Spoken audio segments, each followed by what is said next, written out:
TNI waspadalah, bahaya besar telah muncul dari Samudra Pasifik.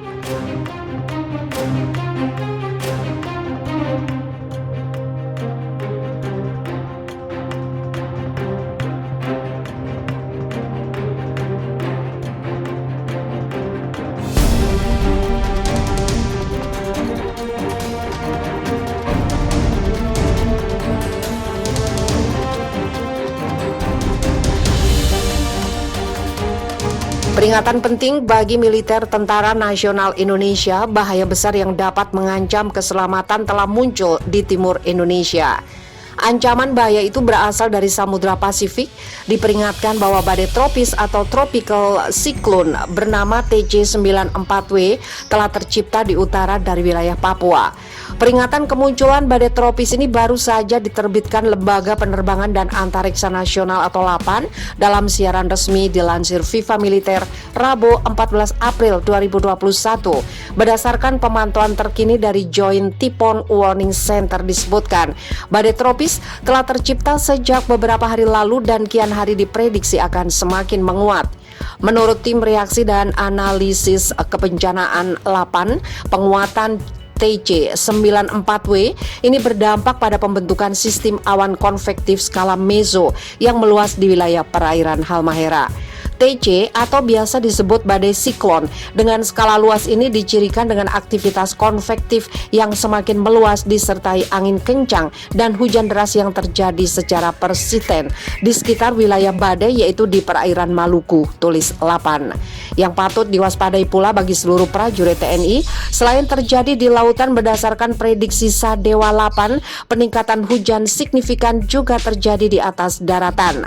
Seperti wilayah Maluku bagian utara, khususnya di Tolufu dan sekitarnya. Peningkatan hujan terprediksi mulai terjadi sejak dini hari pada 13 April dan terus berlangsung secara persisten dengan intensitas hujan cenderung meningkat pada sore malam hari hingga 15 April 2021. Prediksi peningkatan hujan dan durasi hujan yang persisten selama 3 hari berturut-turut tersebut tidak hanya dipengaruhi oleh penguatan TJ94W, melainkan juga didukung suplai kelembapan yang sangat tinggi dari Samudra Pasifik dan saat ini terkonsentrasi di bagian barat Pasifik atau perairan timur Indonesia dan memanjang hingga perairan timur Australia. Sebagai catatan, masyarakat di sepanjang pesisir barat Maluku Utara, terutama yang berlokasi dekat dengan daerah aliran sungai dan daerah pegunungan, perlu mewaspadai dan meningkatkan kesiapsiagaan terhadap peningkatan hujan yang signifikan persisten selama 13 hingga 15 April 2021 karena dapat berpotensi menimbulkan bencana banjir, banjir bandang, dan longsor. Dengan adanya aktivitas badai tropis ini, seluruh prajurit TNI diharapkan meningkatkan kewaspadaan dan kesiagaan, terutama bagi mereka yang bertugas di lautan terdampak aktivitas badai tropis TJ94W, sebab aktivitas badai tropis ini berpotensi memicu bencana. Sebelumnya, Indonesia juga terdampak aktivitas badai tropis Seroja. Akibat aktivitas ini terjadi bencana alam banjir bandang dan tanah longsor di Nusa Tenggara Timur yang menyebabkan banyak korban jiwa. Prabowo bentuk pasukan khusus Denwalsus. Ini fakta-faktanya. Menteri Pertahanan Prabowo Subianto membentuk pasukan pengamanan khusus bernama Detasmen Kawal Khusus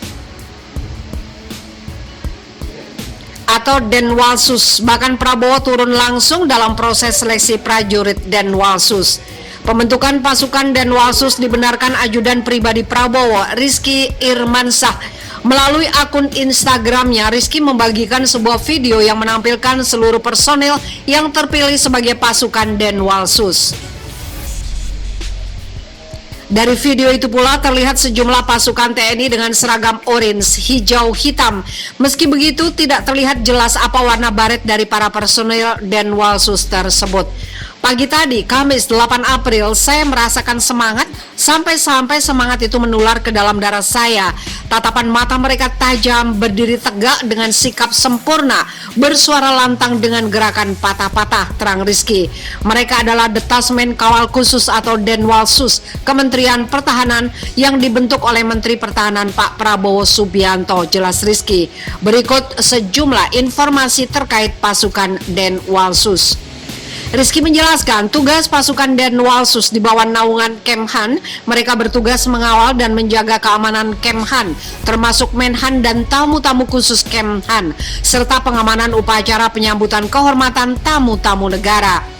Denwalsus ini bertugas untuk mengawal serta menjaga keamanan Kementerian Pertahanan, Menteri Pertahanan, tamu-tamu khusus Kementerian Pertahanan, dan juga upacara penyambutan jajar kehormatan tamu-tamu negara, ungkap dia. Agar personil Denwalsus dapat menjalankan tugasnya dengan baik, mereka terlebih dahulu menjalani masa pelatihan di fasilitas khusus milik Kopassus. Mereka dilatih, ditempa, dididik di Batu Jajar, Pusdiklat Kopassus di Jawa Barat, ucap Rizky. Untuk setiap personil, kata Rizky, nantinya mereka akan dibekali kemampuan penjagaan serta pengawalan tamu VVIP, pola penyambutan tamu dalam dan luar negeri, serta sejumlah kemampuan-kemampuan pengawalan lainnya. Pasukan ini diseleksi dan dipilih langsung oleh Menteri Pertahanan. Tiap-tiap personil dibekali kemampuan penjagaan serta pengawalan VVIP, pola penyambutan tamu dalam serta luar negeri, dan tentunya kemampuan lain yang tidak bisa saya jabarkan, kata Rizky. Terkait informasi lebih lanjut, pasukan Denwalsus Kumparan telah mencoba menghubungi Jubir Menhan Daniel Anzar Simanjuntak, namun hingga kini belum mendapat respon. Militer Malaysia nekat pakai Sukhoi ikut Amerika Serikat terbang di muka Indonesia. Pekan lalu di muka negara Indonesia di sekitar perairan Laut Cina Selatan, pesawat-pesawat tempur militer Amerika Serikat dan Malaysia keluyuran dengan bermanuver. Pesawat-pesawat tempur Malaysia dan Amerika terbang bareng di atas Laut Cina Selatan selama 2 hari beruntun. Kegiatan itu disebutkan merupakan bagian dari latihan gabungan kedua negara antara Royal Malaysian Air Force, Angkatan Udara Malaysia, dengan Angkatan Laut Militer Amerika Serikat. Latihan kelas atas dengan Royal Malaysian Air Force memungkinkan kami untuk belajar dari satu sama lain dan memberikan pelatihan realistis di udara, kata Komandan Carrier Air Wing 11 US Navy, Kapten Michel Langben. Bagi militer tanah air Tentara Nasional Indonesia, khususnya TNI Angkatan Udara, kegiatan itu bukan sebuah permasalahan, walaupun salah satu pesawat tempur Amerika sempat melakukan manuver terbang rendah di perairan Natuna, tepat di muka batas teritorial Republik Indonesia.